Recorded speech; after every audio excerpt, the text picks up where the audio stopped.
The Game of Life and How to Play It by Florence Scovel Shinn, chapters 6 through 10.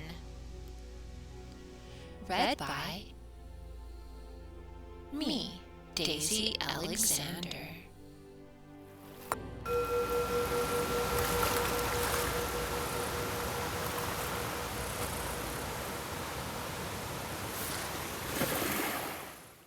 Chapter 6. Casting the Burden, Impressing the Subconscious. When man knows his own powers and the workings of his mind, his great desire is to find an easy and quick way to impress the subconscious with good, for simply an intellectual knowledge of the truth will not bring results. In my own case, I found the easiest way is in casting the burden. A metaphysician once explained it in this manner. He said, "The only thing which gives anything weight in nature is the law of gravitation, and if a boulder could be taken high above the planet, there would be no weight in that boulder." And that is what Jesus Christ meant when he said, "My yoke is easy and my burden is light." He had overcome the world vibration and functioned in the fourth dimensional realm, where there is only perfection, completion, life, and joy. He said, "Come to me, all ye that are labor and are heavy laden, and I will give you rest. Take my yoke upon you, for my yoke is easy and my burden is light." We are also told in the 55th Psalm to cast thy burden upon the Lord. Many passages in the Bible state that the battle is God's, not man's, and that man is always to stand still and see the salvation of the Lord. This indicates that the subconscious mind, or Christ within, is the department which fights man's battle and relieves him of burdens. We see, therefore, that man violates law if he carries a burden, and a burden is an adverse thought or condition, and this thought or condition has its root in the subconscious. It seems almost impossible to make any headway directing the subconscious from the conscious or reasoning mind. As the reasoning mind, the intellect is limited in its conceptions and filled with doubts and fears. How scientific it then is to cast the burden upon the superconscious mind, or Christ within, where it is made light or dissolved into its native nothingness. For example, a woman in urgent need of money made light upon the Christ within, the superconscious, with the statement, "I cast this burden of lack on the Christ within, and I go free to have plenty."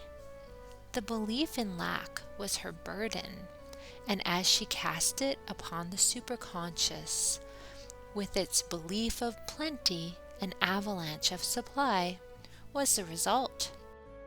We read, "The Christ in you, the hope of glory."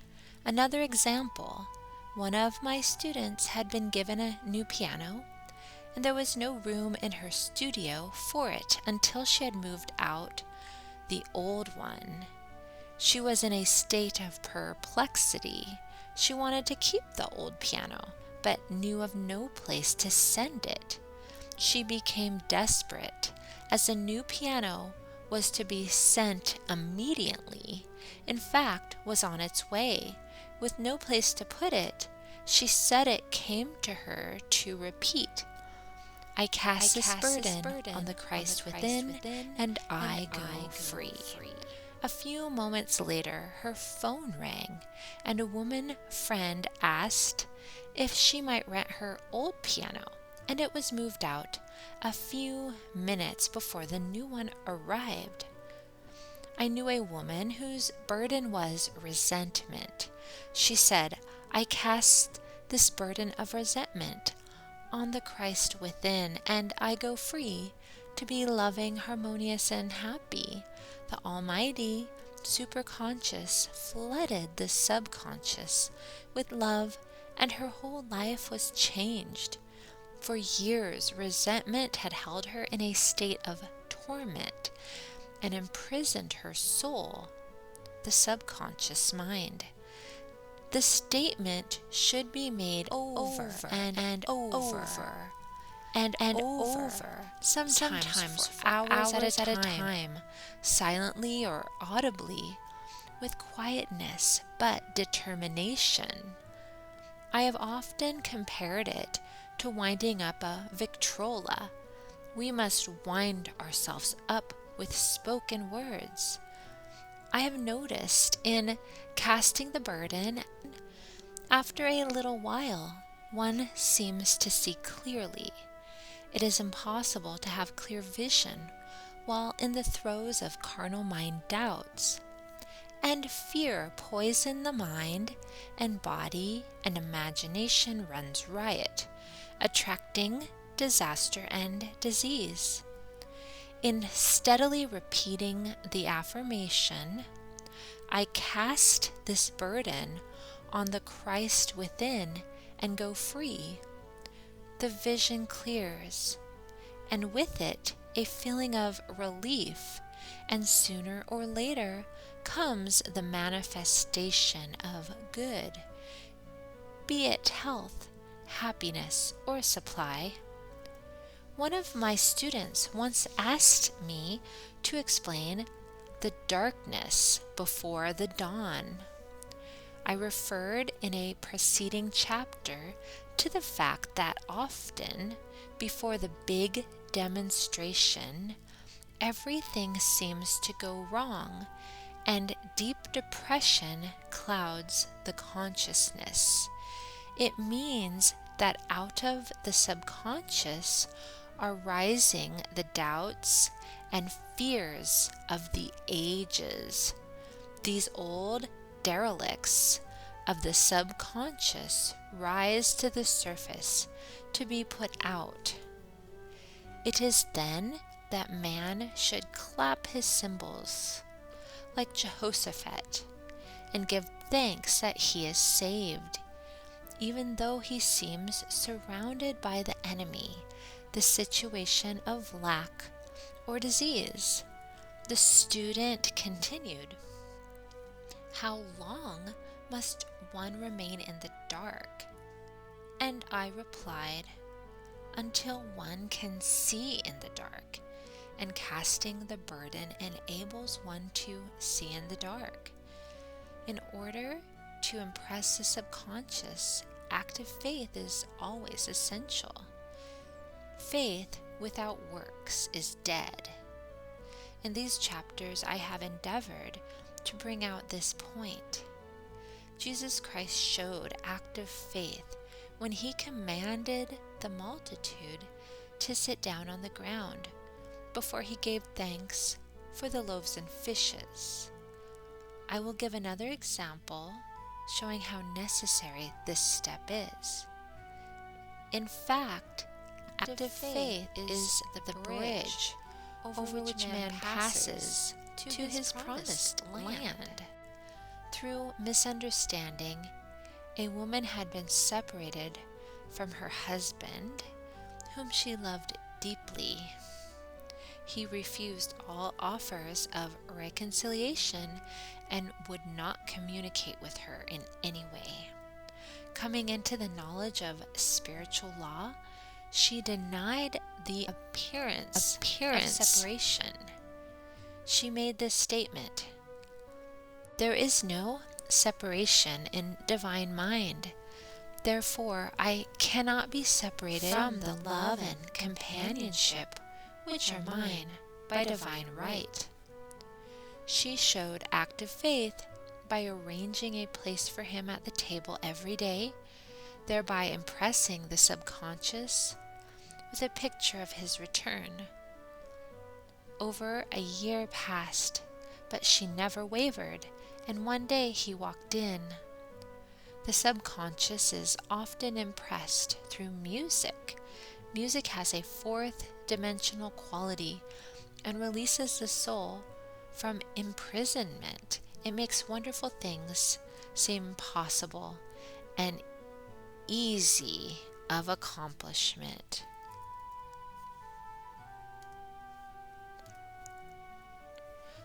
I have a friend who uses her Victrola daily for this purpose. It puts her in perfect harmony and releases the imagination. Another woman often dances while making her affirmations. The rhythm and harmony of music and motion carry her words forth with tremendous power. The student must remember also not to despise the day of small things. Invariably, before a demonstration come signs of land. Before Columbus reached America, he saw birds and twigs, which showed him land was near. So it is with a demonstration, but often the student mistakes it for the demonstration itself and is disappointed. For example, a woman had spoken the word for a set of dishes. Not long afterwards, a friend gave her a dish which was old and cracked. She came to me and said, "Well, I asked for a set of dishes and all I got was a cracked plate." I replied, "The plate was only signs of land. It shows your dishes are coming. Look upon it as a birds and seaweed." And not long afterwards, the dishes came. Continually making believe impresses the subconscious. If one makes believe he is rich and makes believe he is successful, in due time he will reap. Children are always making believe. "And except ye be converted and become as little children, ye shall not enter the kingdom of heaven." For example, I know of a woman who was very poor, but no one could make her feel poor.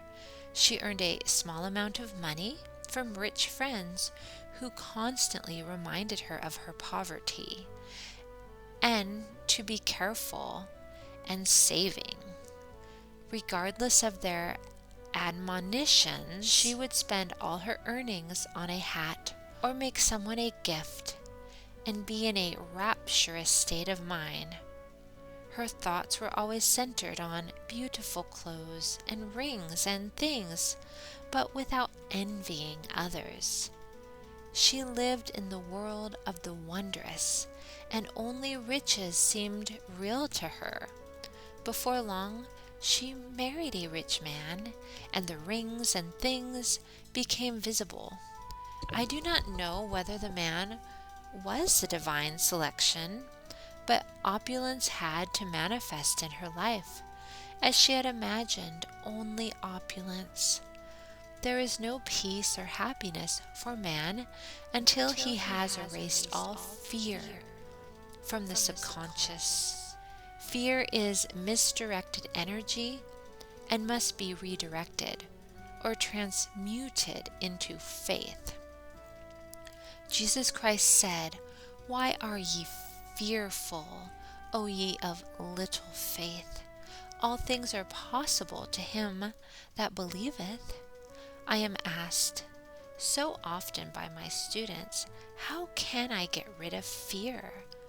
I reply, by walking up to the thing you are afraid of. The lion takes its fierceness from your fear.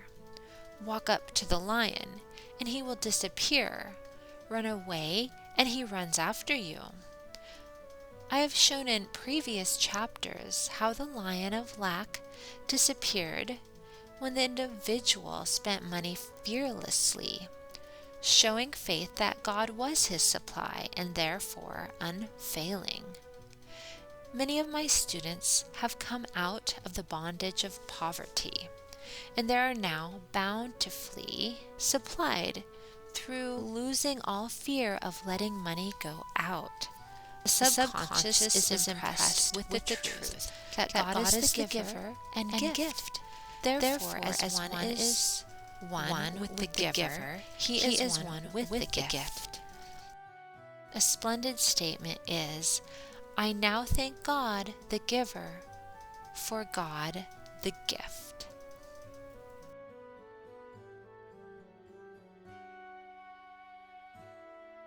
Through thoughts of separation and lack, that sometimes it takes dynamite to dislodge these false ideas from the subconscious, and the dynamite is a big situation. We see in the foregoing illustration how the individual was freed from his bondage by showing fearlessness. Man should watch himself hourly to detect if his motive for action is fear or faith. Choose ye this day whom we shall serve, fear or faith. Perhaps one's fear is of personality. Then do not avoid the people feared. Be willing to meet them cheerfully, and they will either prove golden links in the chain of one's good or disappear harmoniously from one's pathway. Perhaps one's fear is of disease or germs. Then one should be fearless and undisturbed in a germ-laden situation, and he would be immune. One can only contract germs while vibrating at the same rate as a germ, and fear drags men down to the level of the germ. Of course, the disease-laden germ is a product of carnal mind, as all thought must objectify. Germs do not exist in the superconscious or divine mind, therefore are the product of man's vain imagination. In the twinkling of an eye, man's release will come when he realizes there is no power in evil. The material world will fade away, and the fourth dimensional world, the world of the wondrous, will swing into manifestation. And I saw a new heaven and a new earth, and there shall be no more death, neither sorrow nor crying, neither shall there be any more pain, for the former things are passed away.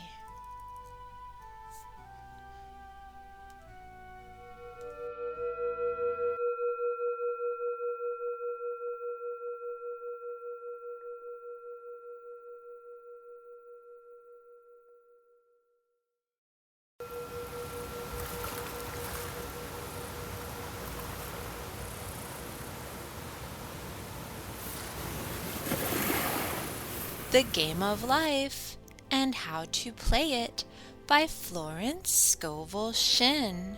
Chapter 7, Love. Read by me, Daisy Alexander.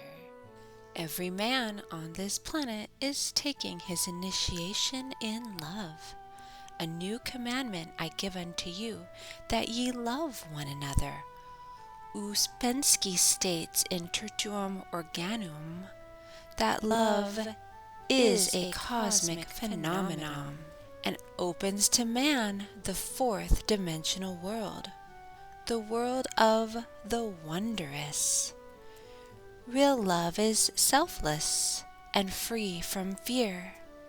It pours itself out upon the object of its affection without demanding any return. Its joy is in the joy of giving. Love is God in manifestation and the strongest magnetic force in the universe. Pure, unselfish love draws to itself its own. It does not need to seek or demand.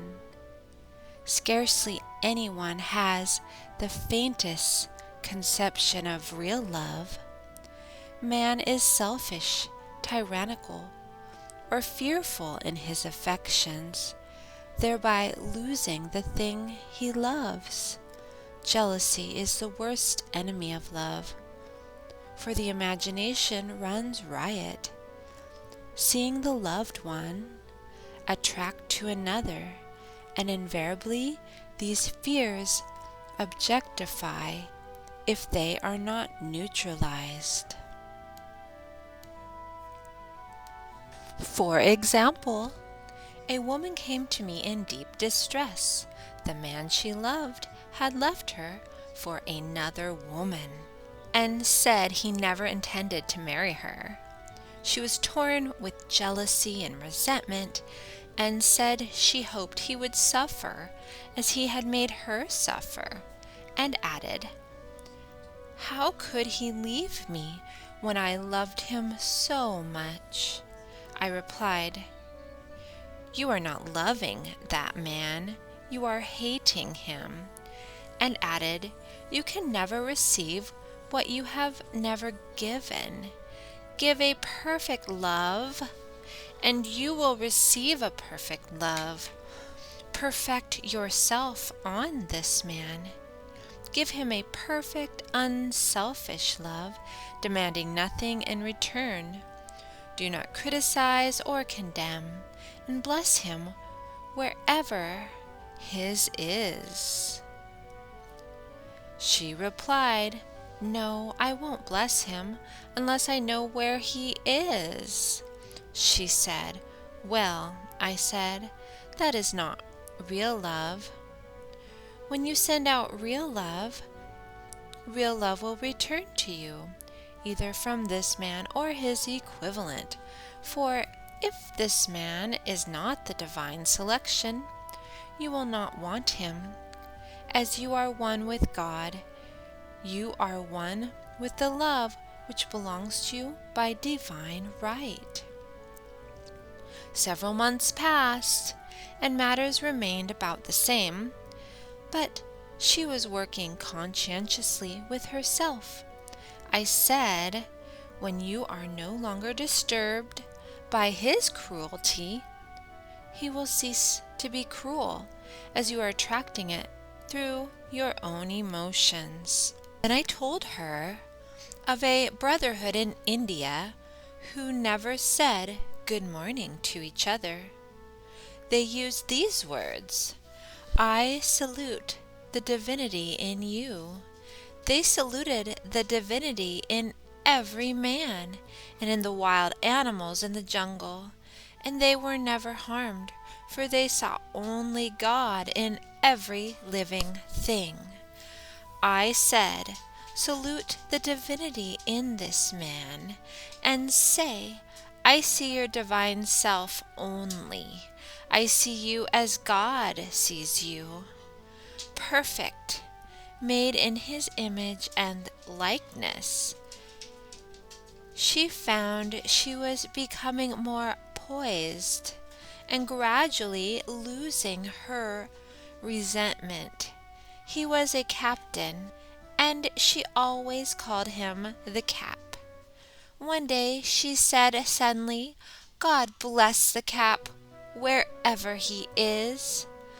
I replied, "Now that is real love, and when you have become a complete circle and are no longer disturbed by the situation, you will have his love or attract its equivalent. I was moving at this time and did not have a telephone, so was out of touch with her for a few weeks. When one morning I received a letter saying, "We are married." At the earliest opportunity, I paid her a call. My first words were, "What happened?" "Oh," she exclaimed, "a miracle. One day I woke up and all suffering had ceased. I saw him that evening and he asked me to marry him. We were married in about a week, and I have never seen a more devoted man." There is an old saying, "No man is your enemy. No man is your friend. Every man is your teacher." So one should become impersonal and learn what each man has to teach him, and soon he would learn his lessons and be free. The woman's lover was teaching her selfless love, which every man, sooner or later, must learn. Suffering is not necessary for man's development. It is the result of violation of spiritual law, but few people seem able to rouse themselves from their soul sleep without it. When people are happy, they usually become selfish, and automatically the law of karma is set in action.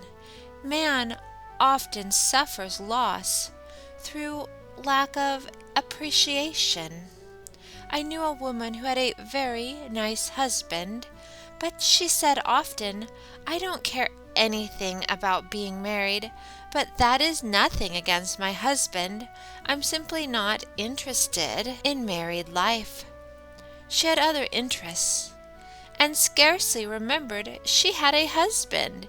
She only thought of him when she saw him. One day her husband told her he was in love with another woman and left. She came to me in distress and resentment. I replied, "It is exactly what you spoke the word for. You said you didn't care anything about being married, so the subconscious worked to get you unmarried." She said, "Oh yes, I see. People get what they want and then feel very much hurt." She soon became in perfect harmony with the situation and knew they were both much happier apart. When a woman becomes indifferent or critical and ceases to be an inspiration to her husband, he misses the stimulus of their early relationship and is restless and unhappy. A man came to me dejected, miserable, and poor. His wife was interested in the science of numbers and had had him read. It seems the report was not very favorable, for he said, "My wife says I'll never amount to anything because I am a 2. I replied, "I don't care what your number is. You are a perfect idea in divine mind, and we will demand the success and prosperity which are already planned for you by that infinite intelligence."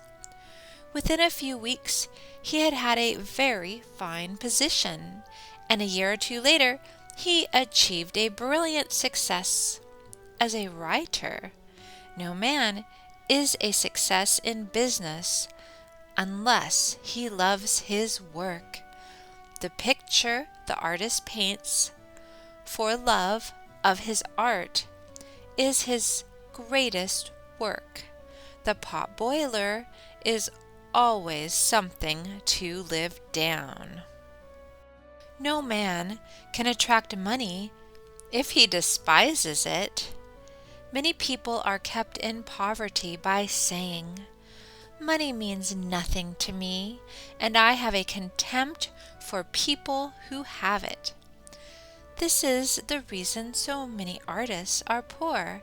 Their contempt for money separates them from it. I remember hearing one artist say of another, "He's no good as an artist. He has money in the bank." This attitude of mind, of course, separates man from his supply.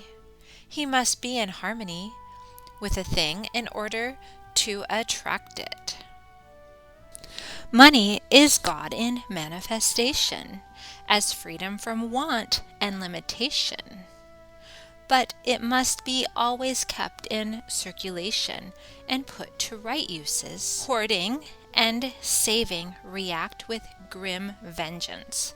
This does not mean that man should not have houses and lots, stocks and bonds, for the barns of the righteous man shall be full. It means man should not hoard even the principal if an occasion arises when money is necessary. In letting it go out fearlessly and cheerfully, he opens the way for more to come in.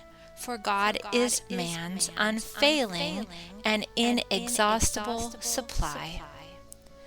This is the spiritual attitude towards money, and the great bank of the universal never fails. We see an example of hoarding in the film production of Greed. The woman won $5,000 in a lottery, but would not spend it. She hoarded and saved, let her husband suffer and starve, and eventually she scrubbed floors for a living. She loved the money itself and put it above everything, and one night she was murdered and the money taken from her. This is an example of where love of money is the root of all evil. Money in itself is good and beneficial, but used for destructive purposes, hoarded and saved, or considered more important than love, brings disease and disaster and the loss of the money itself. Follow the path of love, and all things are added. For God is love, and God is supply. Follow the path of selfishness and greed, and the supply vanishes, or man is separated from it. For example, I knew the case of a very rich woman who hoarded her income. She rarely gave anything away, but bought things for herself. She was very fond of necklaces, and a friend once asked her how many she possessed. She replied, 67. She bought them and put them away, carefully wrapped in tissue paper. Had she used the necklaces, it would have been quite legitimate, but she was violating the law of use.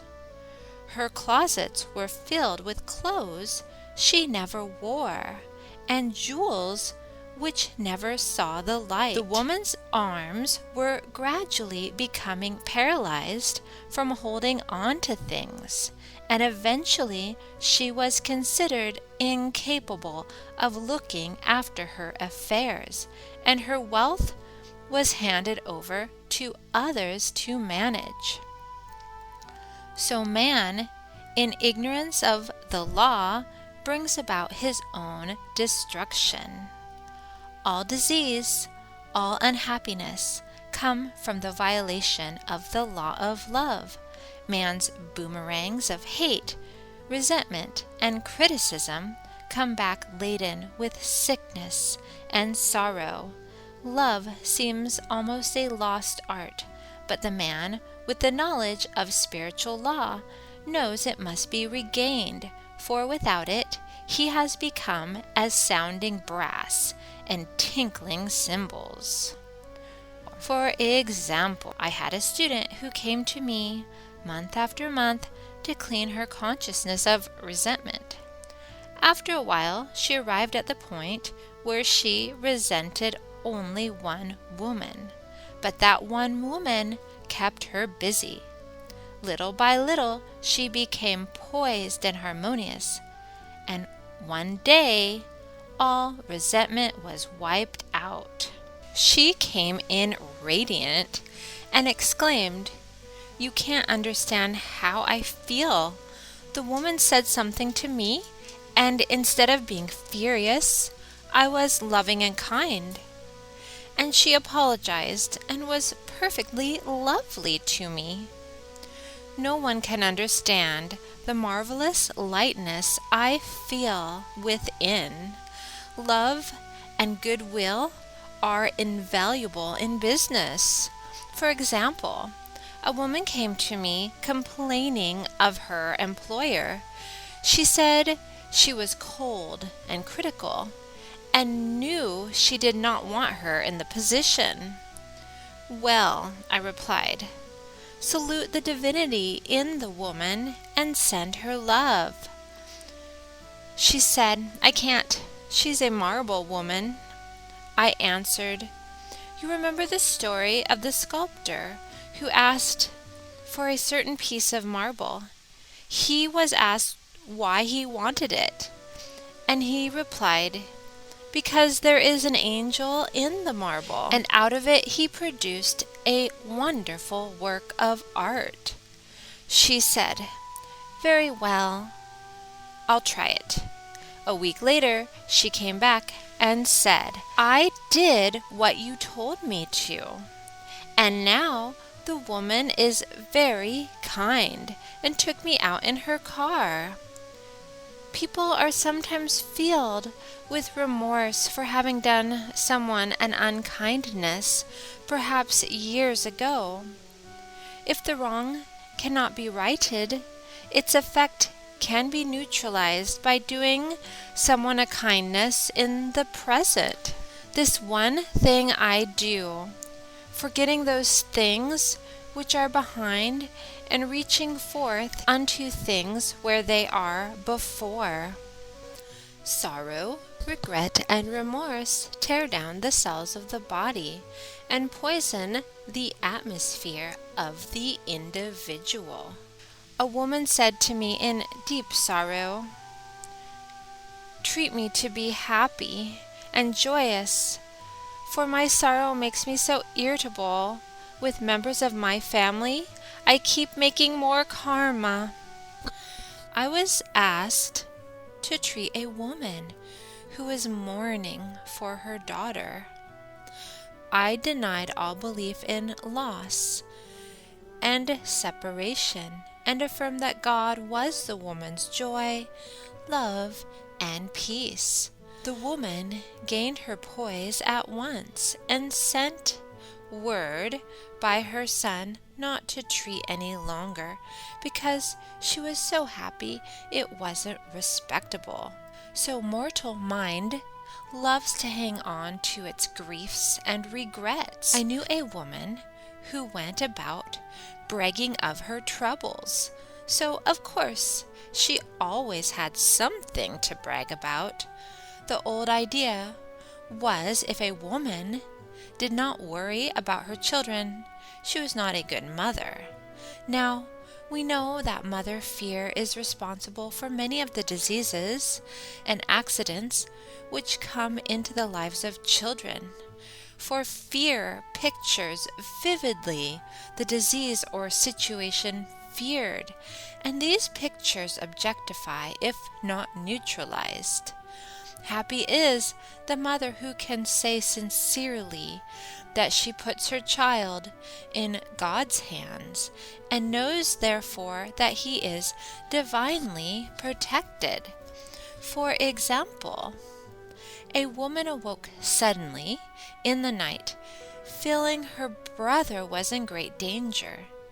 Instead of giving in to her fears, she commenced making statements of truth, saying, man is a perfect idea in divine mind and is always in his right place. Therefore, my brother is in his right place and is divinely protected.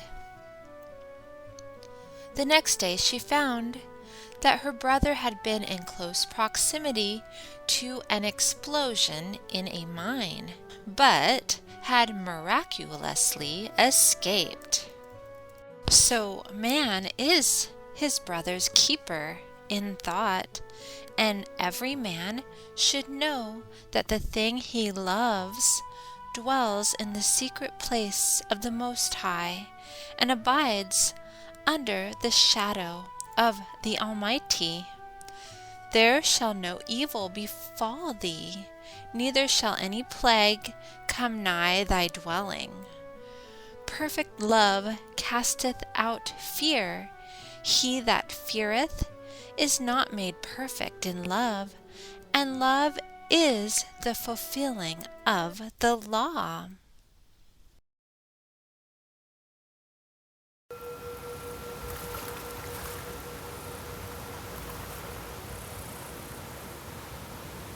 The Game of Life and How to Play It by Florence Scovel Shinn. Chapter 8, Intuition or Guidance. Read by me, Daisy Alexander. There is nothing too great of accomplishment for the man who knows the power of his word and who follows his intuitive leads. By the word, he starts in action unseen forces and can rebuild his body or remold his affairs. It is therefore of the utmost importance to choose the right words, and the student carefully selects the affirmation he wishes to catapult into the invisible. He knows that God is his supply, that there is a supply for every demand, and that his spoken word releases this supply. Ask and ye shall receive. Man must make the first move. Draw nigh to God, and he will draw nigh to you. I have often been asked just how to make a demonstration. I reply, speak the word, and then do not do anything until you get a definite lead. Demand the lead, saying, Infinite Spirit, reveal to me the way. Let me know if there is anything for me to do. The answer will come through intuition or hunch, a chance remark from someone, or a passage in a book, etc., etc. The answers are sometimes quite startling in their exactness. For example, a woman desired a large sum of money. She spoke the words, Infinite Spirit, open the way for my immediate supply.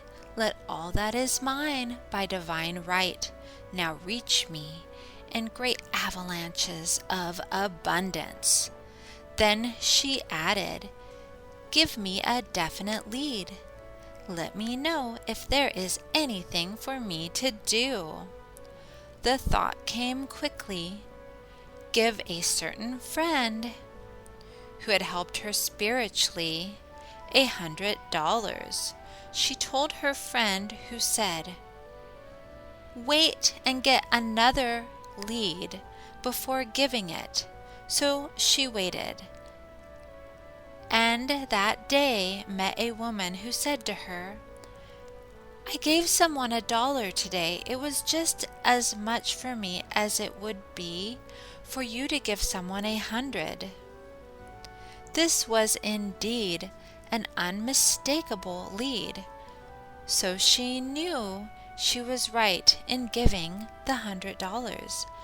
It was a gift which proved a great investment, for shortly after that a large sum of money came to her in a remarkable way. Giving opens a way for receiving. In order to create actively in finances, one should give. Tithing, or giving 1/10 of one's income, is an old Jewish custom and is sure to bring increase. Many of the richest men in this country have been tithers, and I have never known it to fail as an investment. The 10th part goes forth and returns blessed and multiplied. But the gift or tithe must be given with love and cheerfulness, for God loveth a cheerful giver. Bills should be paid cheerfully. All money should be sent forth fearlessly and with a blessing. This attitude of mind makes man master of money. It is his to obey, and his spoken word then opens vast reservoirs of wealth. Man himself limits his supply by his limited vision. Sometimes the student has a great realization of wealth, but is afraid to act. The vision and action must go hand in hand, as in the case of the man who bought the fur-lined overcoat. A woman came to me asking me to speak the word for a position. So I demanded, Infinite Spirit, open the way for this woman's right position. Never ask for just a position, ask for the right position, the place already planned in divine mind, as it is the only one that will give satisfaction. I then gave thanks that she had already received, and that it would manifest quickly. Very soon, she had 3 positions offered her, 2 in New York and 1 in Palm Beach, and she did not know which to choose. I said, ask for a definite lead. The time was almost up, and she was still undecided, when one day she telephoned. When I woke this morning, I could smell Palm Beach. She had been there before and knew its balmy fragrance. I replied, well, if you can smell Palm Beach from here, it is certainly your lead. She accepted the position, and it proved a great success.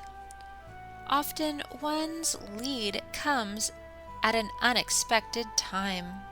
One day I was walking down the street when I suddenly felt a strong urge to go to a certain bakery a block or 2 away.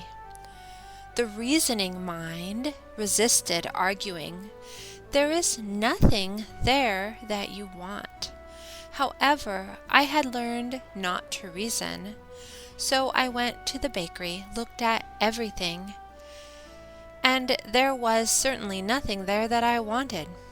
But coming out, I encountered a woman I had thought of often, and who was in great need of the help which I could give her. So often one goes for one thing and finds another. Intuition is a spiritual faculty and does not explain, but simply points the way.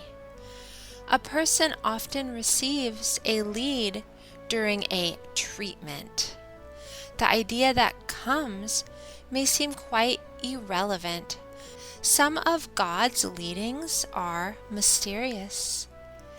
In the class one day, I was treating that each individual would receive a definite lead. A woman came to me afterwards and said, while you were treating, I got the hunch to take my furniture out of storage and get an apartment. The woman had come to be treated for health.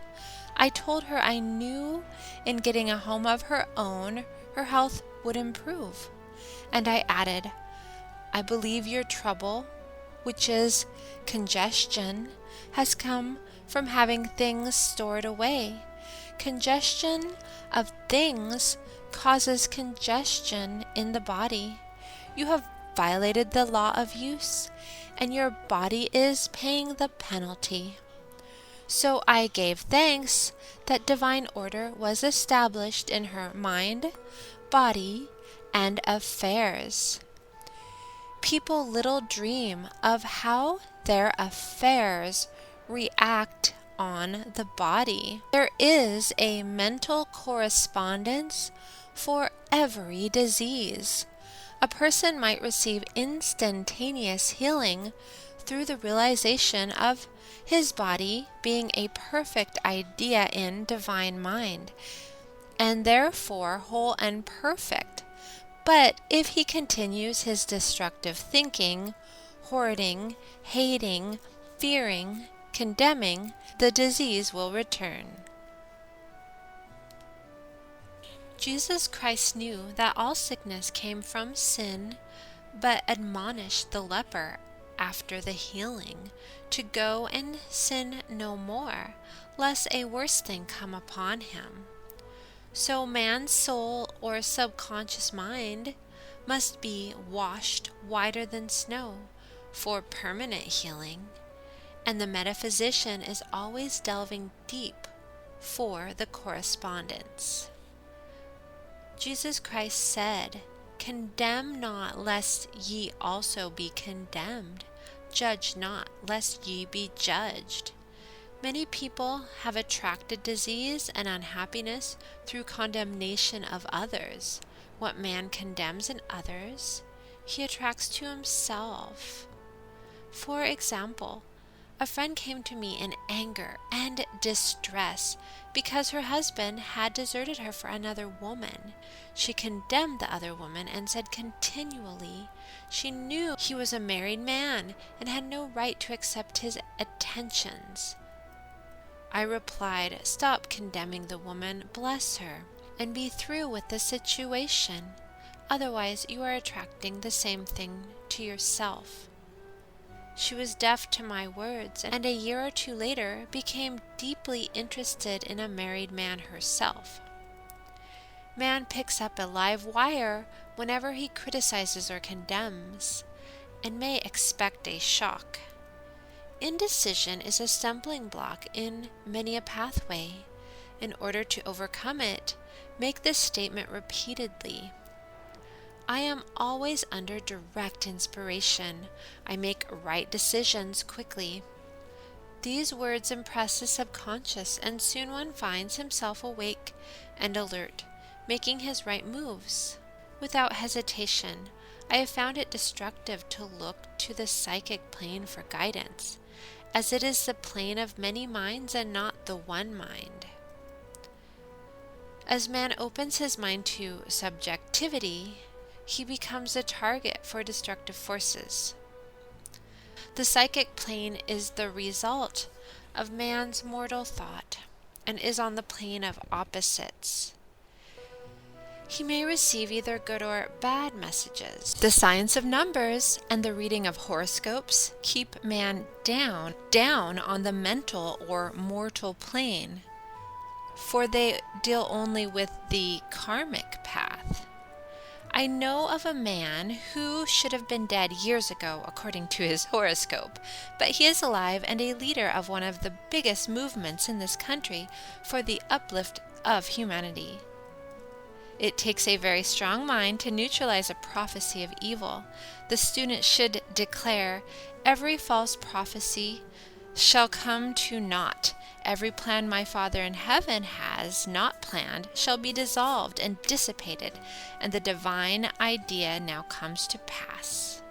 However, if any good message has ever been given one of coming happiness or wealth, harbor and expect it, and it will manifest sooner or later through the law of expectancy. Man's will should be used to back the universal will. I will that the will of God be done. It is God's will to give every man every righteous desire of his heart, and man's will should be used to hold the perfect vision without wavering. The prodigal son said, I will arise and go to my father. It is indeed often an effort of the will to leave the husks and swine of mortal thinking. It is so much easier for the average person to have fear than faith. So faith is an effort of the will. As man becomes spiritually awakened, he recognizes that any external inharmony is the correspondence of mental inharmony. If he stumbles or falls, he may know he is stumbling or falling in consciousness. One day, a student was walking along the street, condemning someone in her thoughts. She was saying mentally, that woman is the most disagreeable woman on earth, when suddenly 3 Boy Scouts rushed around the corner and almost knocked her over. She did not condemn the Boy Scouts, but immediately called on the law of forgiveness and saluted the divinity in the woman. Wisdom's ways are ways of pleasantness, and all her paths are peace. When one has made his demands upon the universal, he must be ready for surprises. Everything may seem to be going wrong, when in reality it is going right. For example, a woman was told that there was no loss in divine mind. Therefore, she could not lose anything which belonged to her. Anything lost would be returned, or she would receive its equivalent. Several years previously, she had lost $2,000. She had loaned the money to a relative during her lifetime, but the relative had died, leaving no mention of it in her will. The woman was resentful and angry, and as she had no written statement of the transaction, she never received the money. So she determined to deny the loss and collect the $2,000 from the Bank of the Universal.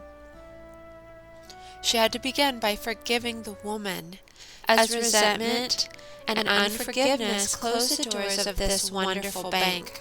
She made this statement, I deny loss. There is no loss in divine mind. Therefore, I cannot lose the $2,000, which belong to me by divine right.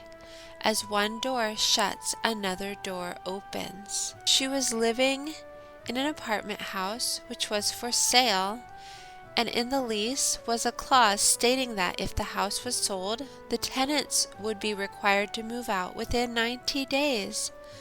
Suddenly, the landlord broke the leases and raised the rent. Again, injustice was in her pathway, but this time she was undisturbed. She blessed the landlord and said, as the rent has been raised, it means that I'll be that much richer, for God is my supply. New leases were made out for the advanced rent, but by some divine mistake, the 90 days clause had been forgotten. Soon after, the landlord had an opportunity to sell the house. On account of the mistake in the new leases, the tenants held possession for another year. The agent offered each tenant $200 if he would vacate. Several families moved. 3 remained, including the woman. A month or 2 passed, and the agent again appeared. This time he said to the woman, will you break your lease for the sum of $1,500? It flashed upon her, here comes the $2,000. She remembered having said to friends in the house, we will all act together if anything more is said about leaving. So her lead was to consult her friends. These friends said, Well, if they have offered you 1,500, they will certainly give you 2,000. So she received a check for $2,000 for giving up the apartment. It was certainly a remarkable working of the law, and the apparent injustice was merely opening the way for her demonstration. It proved that there is no loss, and when man takes his spiritual stand, he collects all that is his from his great reservoir of good.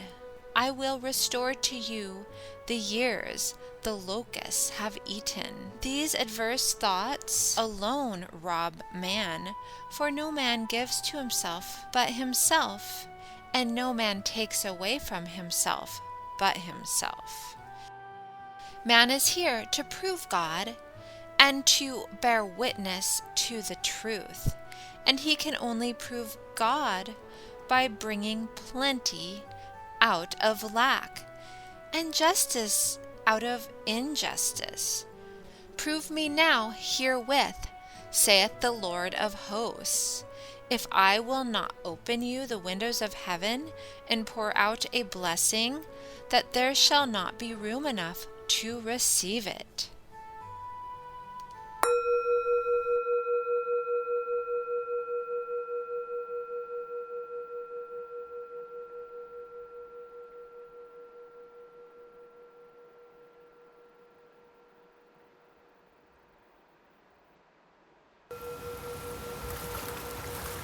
Chapter 9, Perfect Self-Expression, or the Divine Design. Me, Daisy Alexander. There is for each man perfect self-expression. There is a place which he is to fill, and no one else can fill. Something which he is to do, which no one else can do. It is his destiny. This achievement is held. A perfect idea and divine mind, awaiting man's recognition. As the imaging faculty is the creative faculty, it is necessary for man to see the idea before it can manifest. So man's highest demand is for the divine design of his life. He may not have the faintest conception of what it is, for there is possibly some marvelous talent hidden deep within him. His demand should be, Infinite Spirit, open the way for the divine design of my life to manifest. Let the genius within me now be released. Let me see clearly the perfect plan. The perfect plan includes health, wealth, love, and perfect self-expression. This is the square of life, which brings perfect happiness. When one has made this demand, he may find great changes taking place in his life, for nearly every man has wandered far from the divine design. I know in one woman's case, it was as though a cyclone had struck her affairs, but readjustments came quickly, and new and wonderful conditions took the place of old ones. Perfect self-expression will never be labor, but of such absorbing interest that it will seem almost like play.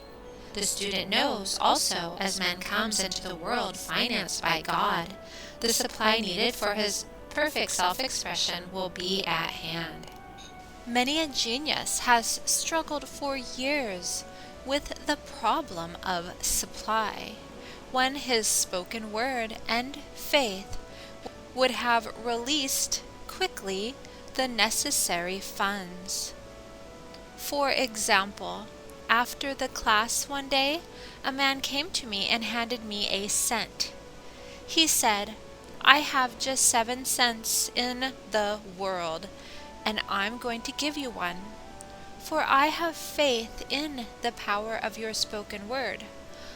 I want you to speak the word for my perfect self-expression and prosperity.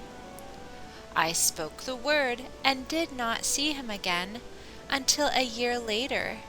He came in one day, successful and happy, with a roll of yellow bills in his pocket. He said, "Immediately after you spoke the word, I had a position offered me in a distant city, and am now demonstrating health, happiness, and supply. A woman's perfect self-expression may be in becoming a perfect wife, a perfect mother, a perfect homemaker, and not necessarily in having a public career. Demand definite leads, and the way will be made easy and successful. One should not visualize or force a mental picture. When he demands the divine design to come into his conscious mind, he will receive flashes of inspiration and begin to see himself making some great accomplishment. This is the picture or idea he must hold without wavering. The thing man seeks is seeking him. The telephone was seeking Bell." Parents should never force careers and professions upon their children. With a knowledge of spiritual truth, the divine plan could be spoken for early in childhood or prenatally. A prenatal treatment should be, let the God in this child have perfect expression. Let the divine design of his mind, body, and affairs be made manifest throughout his life, throughout eternity. God's will be done, not man's. God's pattern, not man's pattern, is the command we find running through all the scriptures. And the Bible is a book dealing with the science of the mind. It is a book telling man how to release his soul or subconscious mind from bondage. The battles described are pictures of man waging war against mortal thoughts. A man's foes shall be they of his own household. Every man is Jehoshaphat, and every man is David, who slays Goliath, mortal thinking, with the little white stone, faith. So man must be careful that his is not the wicked and slothful servant who buried his talent. There is a terrible penalty to be paid for not using one's ability. Often fear stands between man and his perfect self-expression. Stage fright has hampered many a genius. This may be overcome by the spoken word or treatment. The individual then loses all self-consciousness and feels simply that he is a channel for infinite intelligence to express itself through. He is under direct inspiration, fearless and confident, for he feels that it is the Father within him who does the work. A young boy came often to my class with his mother. He asked me to speak the word for his coming examinations at school. I told him to make the statement, "I am one with infinite intelligence.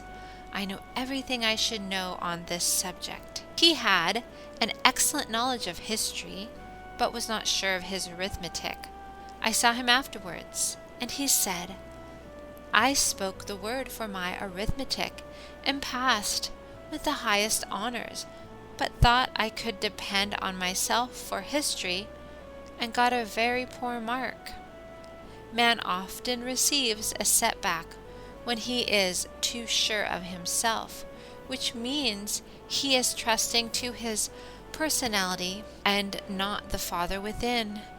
Another one of my students gave me an example of this. She took an extended trip abroad one summer, visiting many countries, where she was ignorant of the languages. She was calling for guidance and protection every minute, and her affairs went smoothly and miraculously. Her luggage was never delayed nor lost. Accommodations were always ready for her at the best hotels, and she had perfect service wherever she went. She returned to New York, knowing the language. She felt God was no longer necessary, so looked after her affairs in an ordinary manner. Everything went wrong. Her trunks delayed. Amid inharmony and confusion, the student must form the habit of practicing the presence of God every minute. In all thy ways acknowledge Him. Nothing is too small or too great. Sometimes an insignificant incident may be the turning point in a man's life. Robert Fulton, watching some boiling water simmering in a tea kettle, saw a steamboat. I have seen a student often keep back his demonstration through resistance or pointing the way. He pins his faith to one channel only and dictates just the way he desires the manifestation to come, which brings things to a standstill. My way, not your way, is the command of infinite intelligence. Like all power, be it steam or electricity, it must have a non-resistant engine or instrument to work through, and man is that engine or instrument. Over and over again, a man is told to stand still. O Judah, fear not, but tomorrow go out against them, for the Lord will be with you.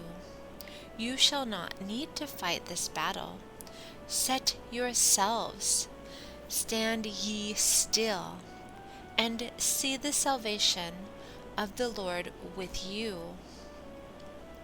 We see this in the incidents of the $2,000 coming to the woman through the landlord when she became non-resistant and undisturbed, and the woman who won the man's love after all suffering had ceased. The student's goal is poise. Poise is power, for it gives God power, a chance to rush through man, to will and to do its good pleasure. Poised, he thinks clearly and makes right decisions quickly. He never misses a trick. Anger blurs the visions, poisons the blood, is the root of many diseases, and causes wrong decisions leading to failure. It has been named one of the worst sins, as its reaction is so harmful. The student learns that in metaphysics, sin has a much broader meaning than in the old teaching. Whatsoever is not of faith is sin. He finds that fear and worry are deadly sins. They are inverted faith, and through distorted mental pictures bring to pass the thing he fears. His work is to drive out these enemies from the subconscious mind. Man is fearless, he is finished. Maeterlinck says that man is God afraid. So as we read in the previous chapters, man can only vanquish fear by walking up to the thing he is afraid of. When Jehoshaphat and his army prepared to meet the enemy, singing, "Praise the Lord, for his mercy endureth forever," they found their enemies had destroyed each other, and there was nothing to fight. For example, a woman asked a friend to deliver a message to another friend, the woman feared to give the message, as a reasoning mind said, "Don't get mixed up in this affair. Don't give that message." She was troubled in spirit, for she had given her promise. At last she determined to walk up to the lion and call on the law of divine protection. She met the friend to whom she was to deliver the message. She opened her mouth to speak it, when her friend said, "So and so has left town." This made it unnecessary to give the message, as the situation depended on the person being in town. As she was willing to do it, she was not obliged to, as she did not fear. The situation vanished.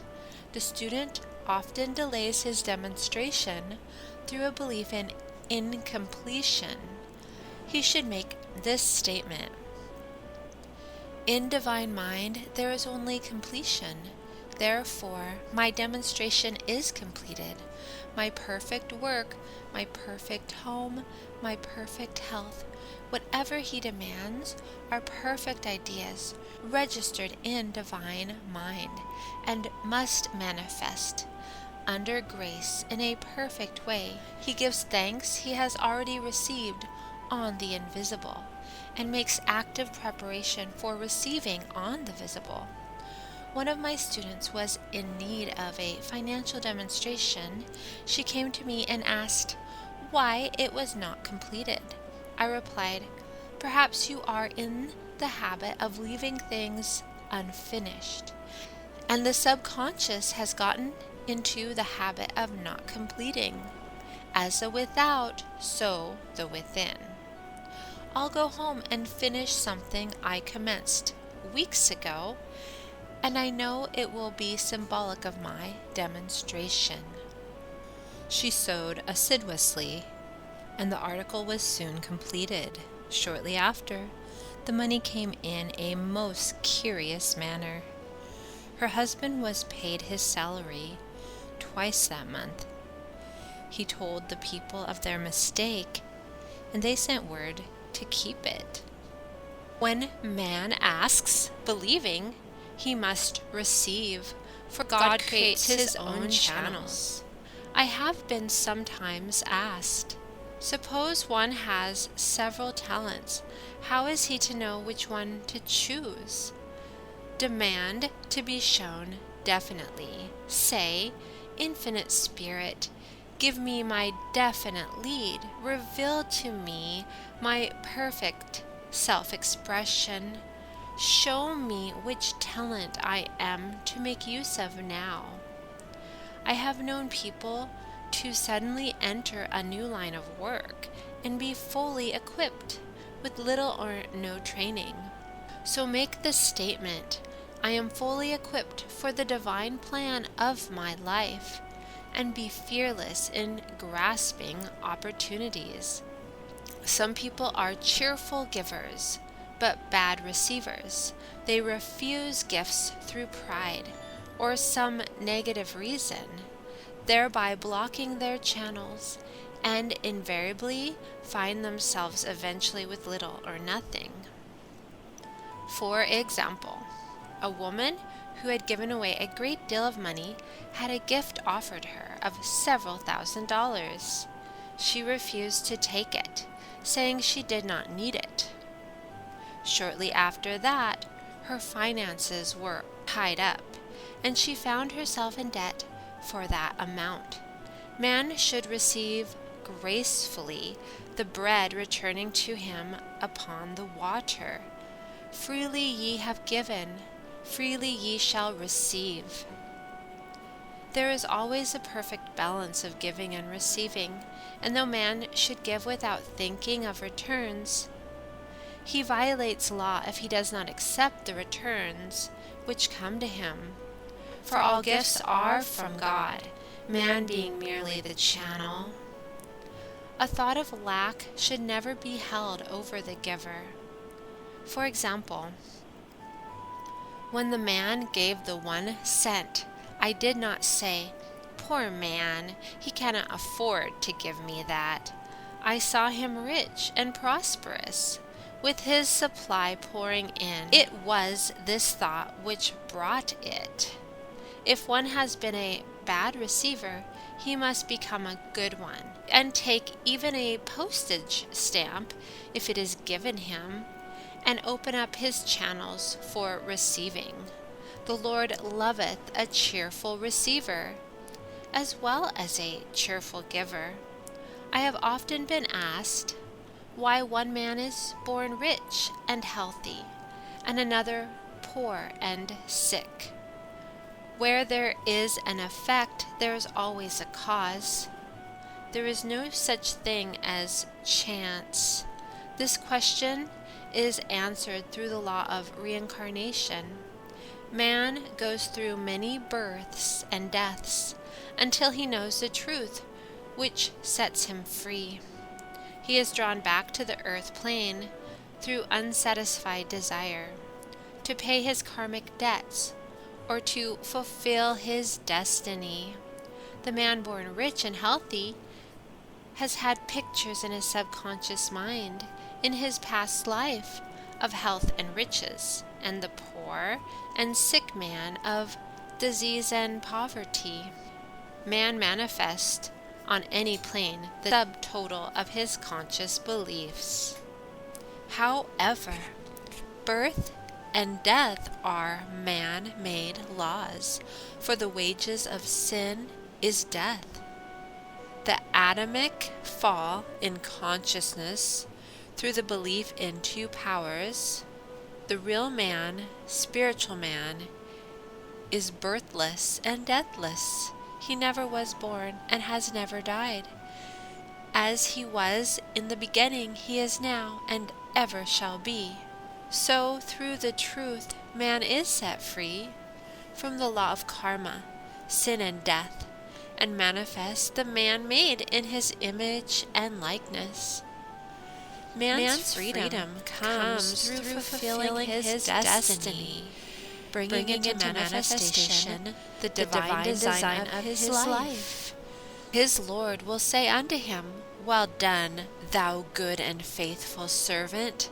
Thou hast been faithful over a few things. I will make thee ruler over many things, death itself, and enter thou into in the joy of thy Lord, eternal life."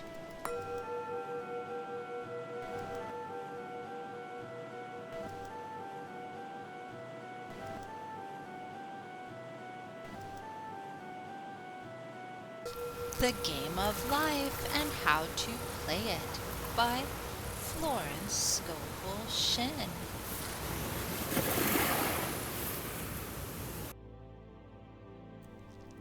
Chapter 10, Denials and Affirmations. Read by me, Daisy Alexander. Thou shalt decree a thing, and it shall be established unto thee. All the good that is to be made manifest in man's life is already an accomplished fact in divine mind, and is released through man's recognition or spoken word.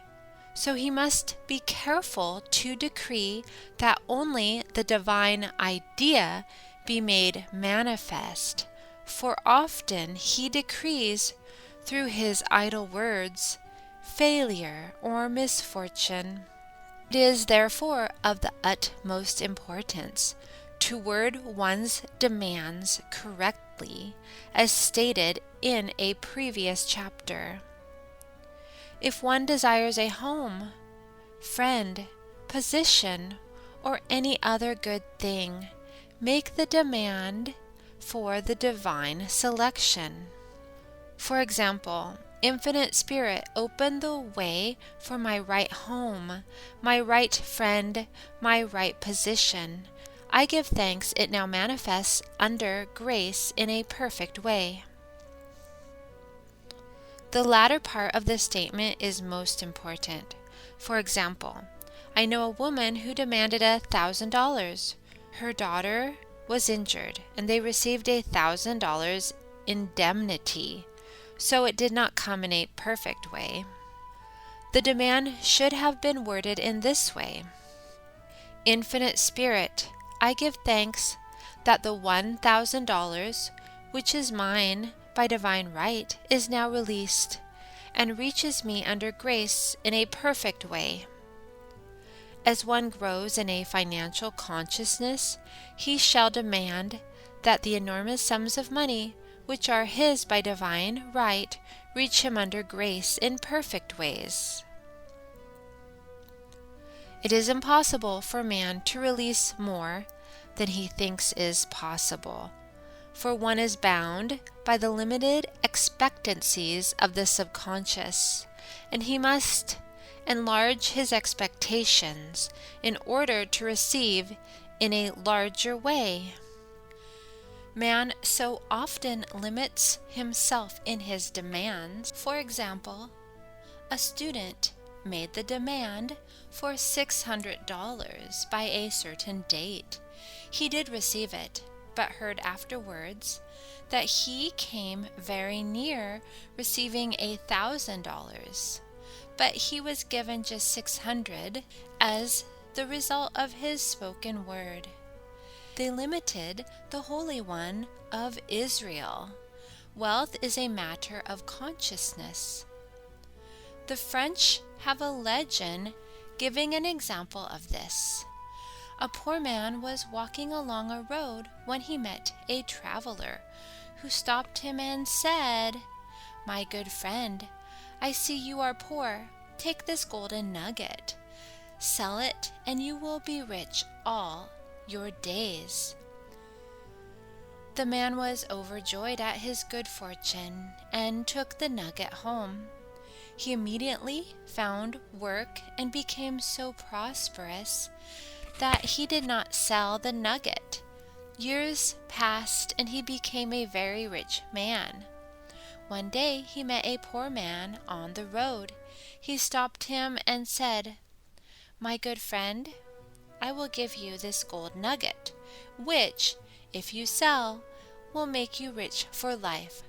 The mendicant took the nugget, had it valued, and found it was only brass. So we see the first man became rich through feeling rich, thinking the nugget was gold. Every man has within himself a gold nugget. It is his consciousness of gold, of opulence, which brings riches into his life. In making his demands, man begins at his journey's end. That is, he declares he has already received. "Before ye call, I shall answer." Continually affirming establishes a belief in the subconscious. It would not be necessary to make an affirmation more than once if one had perfect faith. One should not plead or supplicate, but give thanks repeatedly that he has received. "The desert shall rejoice and blossom as the rose."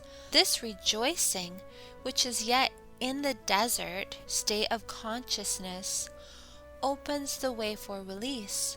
The Lord's Prayer is in the form of command and demand. "Give us this day our daily bread, and forgive us our debts as we forgive our debtors," and ends in praise. "For thine is the kingdom, and the power, and the glory forever. Amen. Concerning the works of my hands, command ye me." So prayer is command and demand, praise and thanksgiving. The student's work is in making himself believe that with God all things are possible. This is easy enough to state in the abstract, but a little more difficult when confronted with a problem. For example, It was necessary for a woman to demonstrate a large sum of money within a stated time. She knew she must do something to get a realization, for realization is manifestation, and she demanded a lead. She was walking through a department store when she saw a very beautiful pink enamel paper cutter. She felt the pull towards it. The thought came, I haven't a paper cutter good enough to open letters containing large checks. So she bought the paper cutter, which the reasoning mind would have called an extravagance. When she held it in her hand, she had a flash of a picture of herself opening an envelope containing a large check, and in a few weeks she received the money. The pink paper cutter was her bridge of active faith. Many stories are told of the power of the subconscious when directed in faith. For example, a man was spending the night in a farmhouse. The windows of the room had been nailed down, and in the middle of the night he felt suffocated and made his way in the dark to the window. He could not open it, so he smashed the pane with his fist, drew in draughts of fine fresh air, and had a wonderful night's sleep. The next morning he found he had smashed the glass of a bookcase, and the window had remained closed during the whole night. He had supplied himself with oxygen simply by his thought of oxygen. When a student starts out to demonstrate, he should never turn back. Let not that man who wavers think that he shall receive anything of the Lord. A student once made this wonderful statement. When I asks the Father for anything, I puts my foot down and I says, Father, I'll take nothing less than I've asked for, but more. So man should never compromise. Having done all, stand. This is sometimes the most difficult time of demonstrating.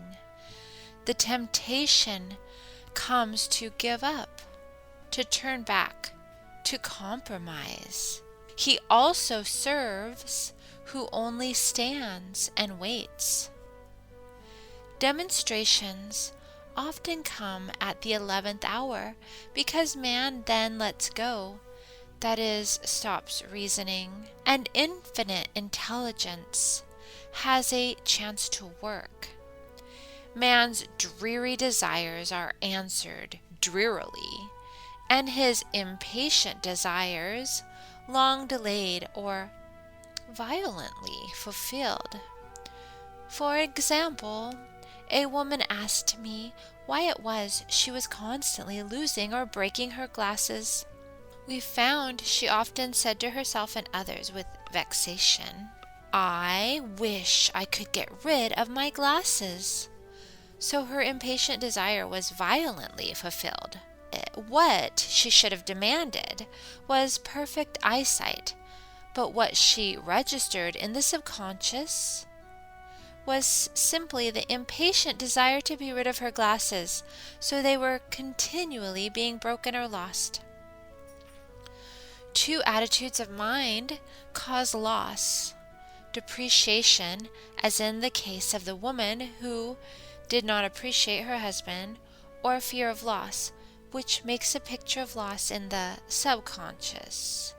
When a student is able to let go of his problem, cast his burden, he will have instantaneous manifestation. For example, a woman was out during a very stormy day and her umbrella was blown inside out. She was about to make a call on some people whom she had never met, and she did not wish to make her appearance with a dilapidated umbrella. She could not throw it away as it did not belong to her. So in desperation she exclaimed, "Oh God, you take charge of this umbrella. I don't know what to do." A moment later a voice behind her said, "Lady, do you want your umbrella mended?" there stood an umbrella mender. She replied, "Indeed I do." The man mended the umbrella. Well, she went into the house to pay her call, and when she returned, she had a good umbrella. So there's always an umbrella mender at hand on man's pathway when one puts the umbrella or situation in God's hands. One should always follow a denial with an affirmation. For example, I was called on the phone late one night to treat a man whom I had never seen. He was apparently very ill. I made this statement: I deny this appearance of disease. It is unreal, therefore cannot register in his consciousness. This man is a perfect idea and divine mind, pure substance expressing perfection. There is no time or space in divine mind, therefore the word reaches instantly its manifestation and does not return void. I have treated patients in Europe and have found that the result was instantaneous. I am asked so often the difference between visualizing and visioning. Visualizing is a mental process governed by the reasoning or conscious mind. Visioning is a spiritual process governed by intuition or the superconscious mind. The student should train his mind to receive these flashes of inspiration and work out the divine pictures through definite leads. When a man can say, "I desire only that which God desires for me," his new set of blueprints is given him by the master architect, the God within. God's plan for each man transcends the limitation of the reasoning mind and is always the square of life, containing health, wealth, love, and perfect self-expression. Many a man is building for himself in imagination a bungalow when he should be building a palace. If a student tries to force a demonstration through the reasoning mind, he brings it to a stand still. "I will hasten it, saith the Lord." He shall act only through intuition or definite leads. Rest in the Lord and wait patiently. Trust also in Him, and He will bring it to pass.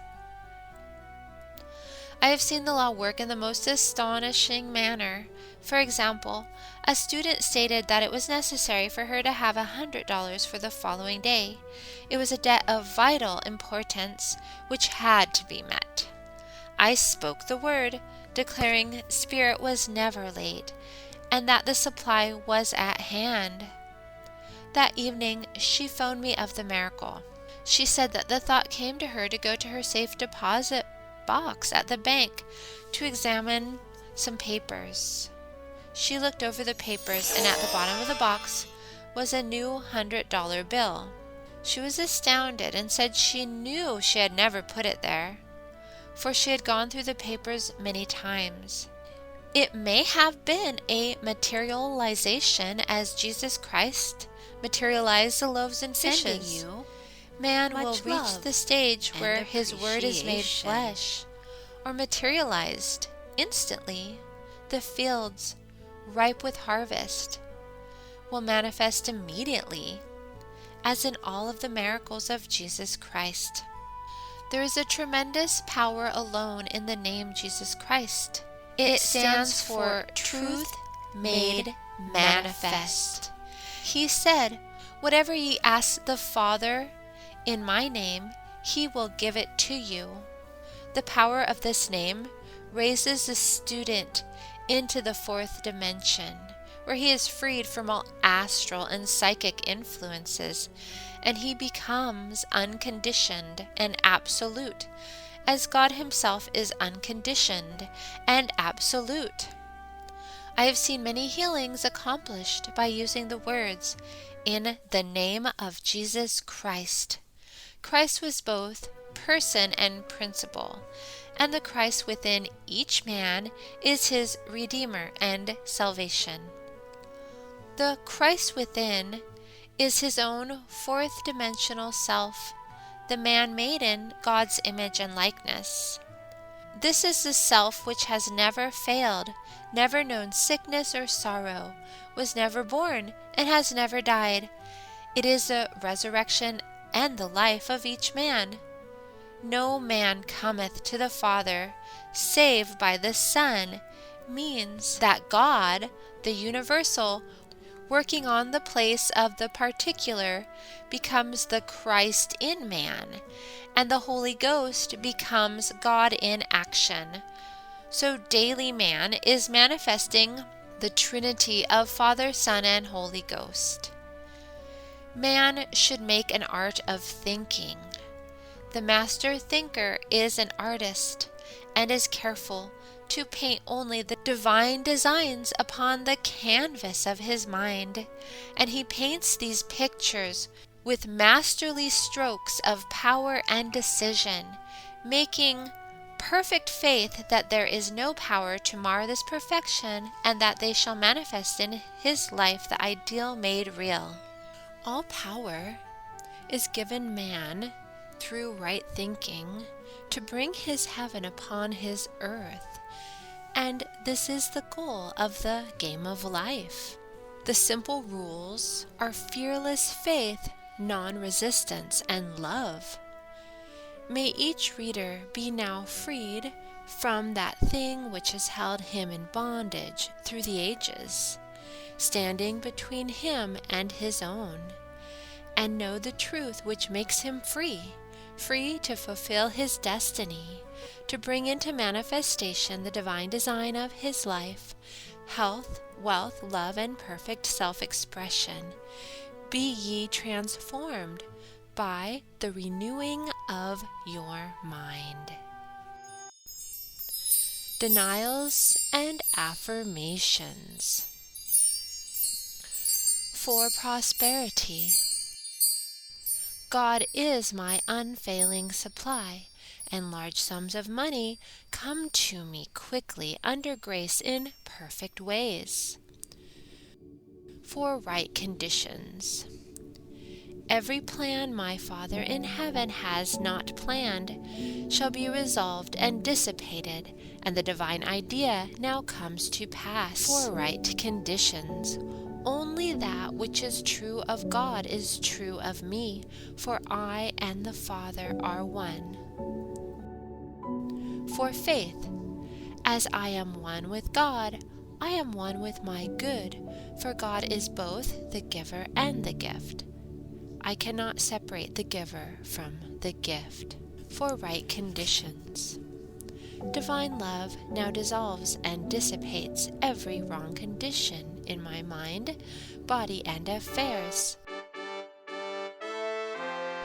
Divine love is the most powerful chemical in the universe, and dissolves everything which is not of itself. For health, divine love floods my consciousness with health, and every cell in my body is filled with light. For the eyesight. My eyes are God's eyes. I see with the eyes of spirit. I see clearly the open way. There are no obstacles on my pathway. I see clearly the perfect plan. For guidance. I am divinely sensitive to my intuitive leads, and give instant obedience to thy will. For the hearing. My ears are God's ears. I hear with the ears of spirit. I am non-resistant and am willing to be led. I hear glad tidings of great joy. For right work. I have a perfect work in a perfect way. I give a perfect service for perfect pay. For freedom from all bondage, I cast this burden on the Christ within, and I go free.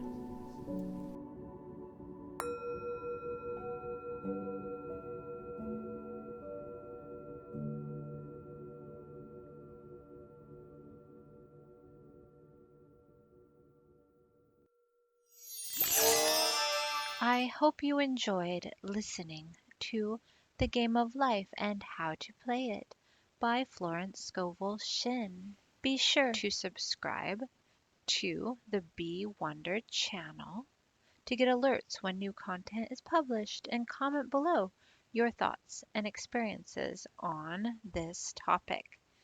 Sending you much love and appreciation